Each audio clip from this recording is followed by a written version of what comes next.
युवा साथियों को बहुत बहुत शुभकामनाएं। दूसरी बार है जब कोरोना महामारी के बीच हम ये दिवस मना रहे हैं। इस वैश्विक महामारी की चुनौतियों ने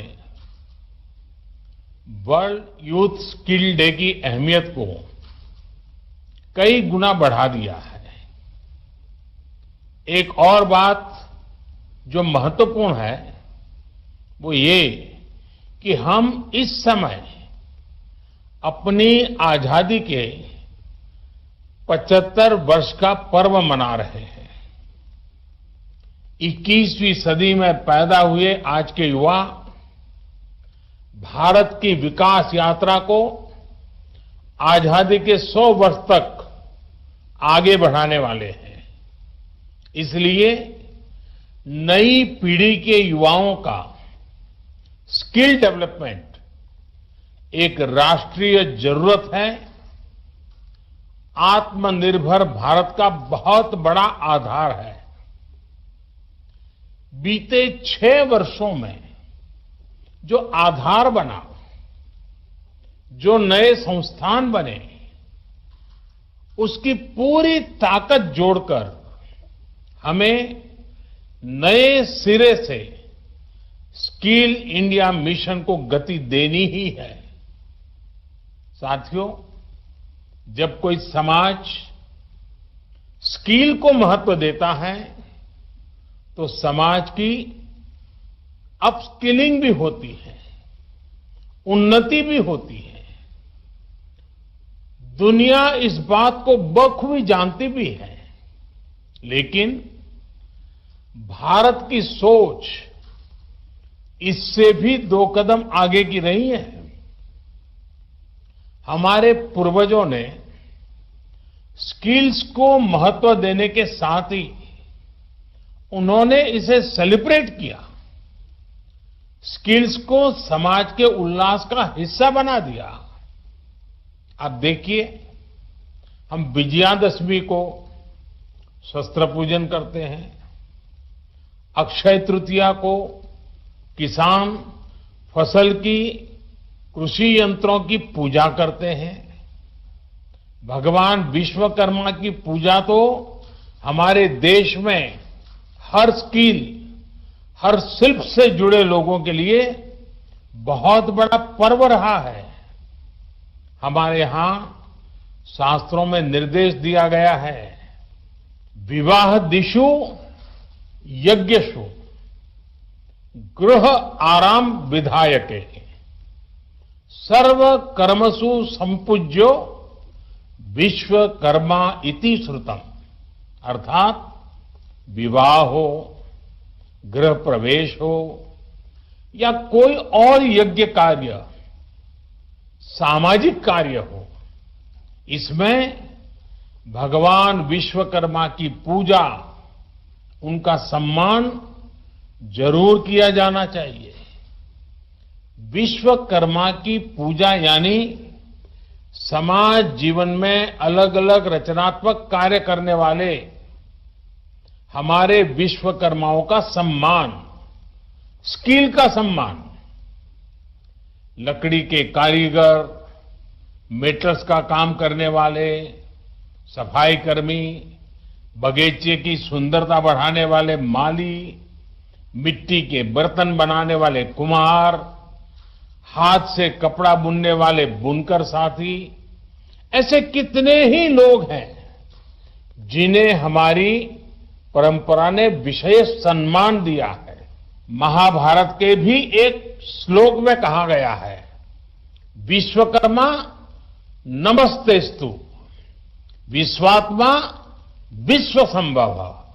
अर्थात जिनके कारण विश्व में सब कुछ संभव होता है, उस विश्वकर्मा को नमस्कार है।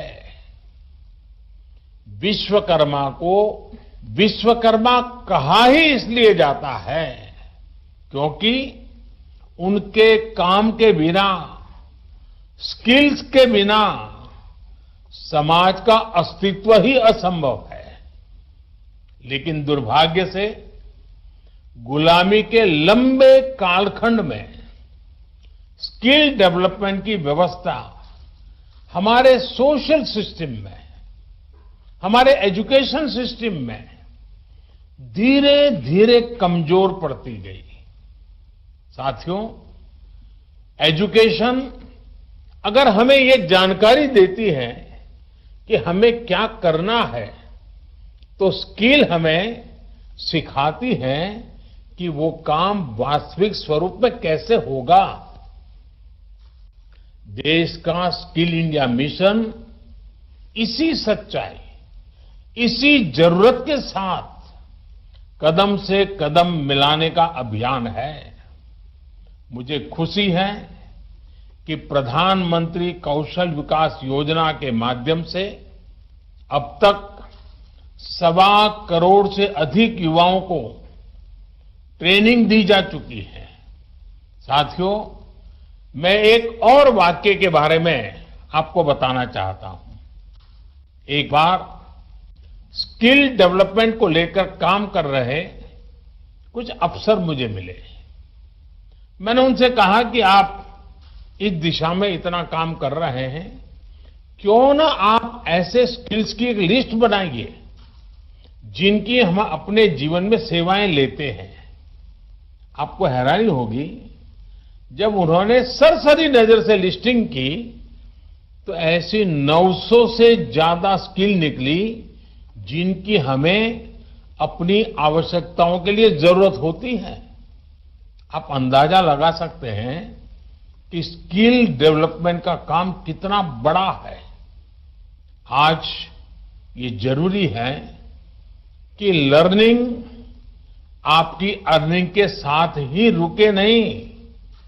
आज दुनिया में स्किल्स की इतनी डिमांड है कि जो स्किल होगा वही ग्रो करेगा।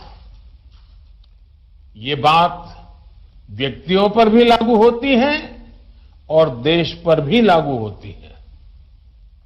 दुनिया के लिए एक स्मार्ट और skilled manpower solutions Bharat दे सके, ये हमारे नौजवानों की स्किलिंग स्ट्रैटेजी के मूल में होना चाहिए।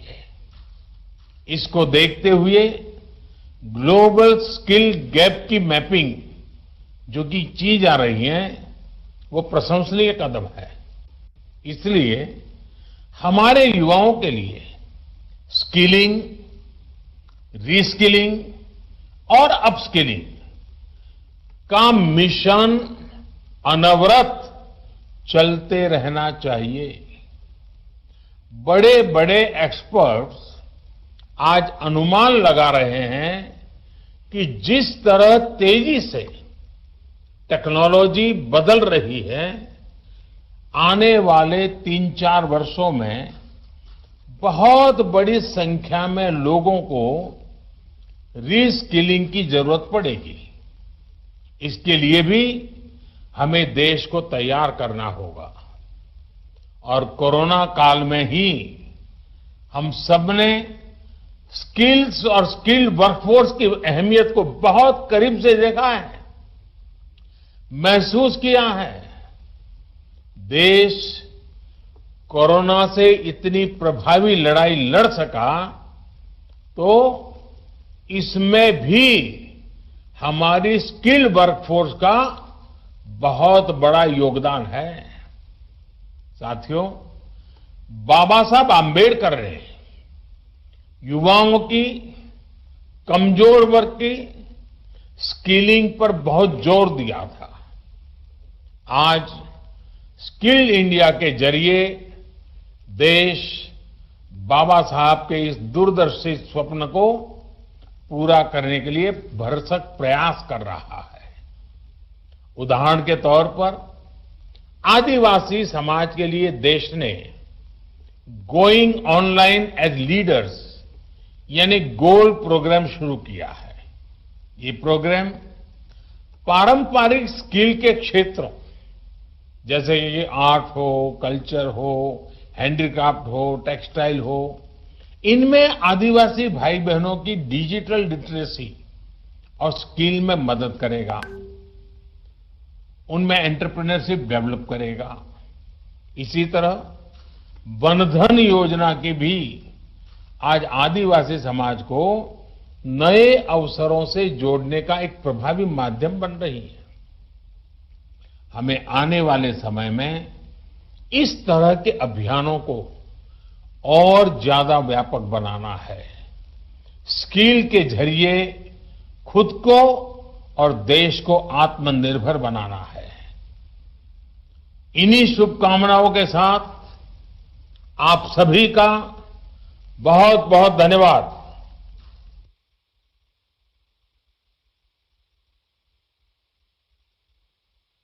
आपके आशीर्वचनों के लिए, आपके प्रेरणादायक शब्द हमेशा हमें जीवन में और बेहतर करने के लिए प्रेरित करते हैं। मैं साथ ही धन्यवाद करना चाहूंगी हमारे सचिव केंद्रीय कौशल विकास एवं उद्यमशीलता मंत्रालय भारत सरकार आदरणीय श्री रवि मित्तल जी का। सर बहुत बहुत आपका धन्यवाद स्वागत उद्बोधन के लिए। और अब हम केंद्रीय कौशल विकास और उद्यमशीलता मंत्री माननीय श्री धर्मेंद्र प्रधान जी की अनुमति लेते हुए कार्यक्रम का शुभारंभ करेंगे। सर आपकी अनुमति है तो कार्यक्रम को आगे बढ़ाते हैं हम लोग। Namaskar, good morning ladies and gentlemen. A very warm welcome to all of you in this special program organized by Ministry of Skill Development and Entrepreneurship, Government of India. On this occasion of World Youth Skills Day 2021 and more importantly on the completion of 6 years of Skill India mission. We now bring you a short film highlighting Skill India mission's journey so far.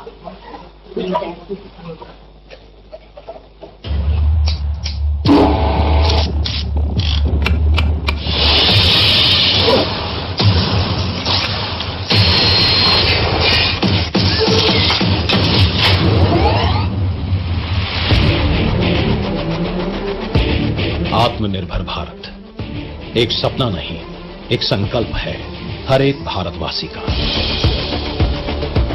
देश को कौशल की राजधानी बनाने के प्रण और आत्मनिर्भर भारत की नींव आज से 6 साल पहले प्रधानमंत्री नरेंद्र मोदी के द्वारा स्किल इंडिया के रूप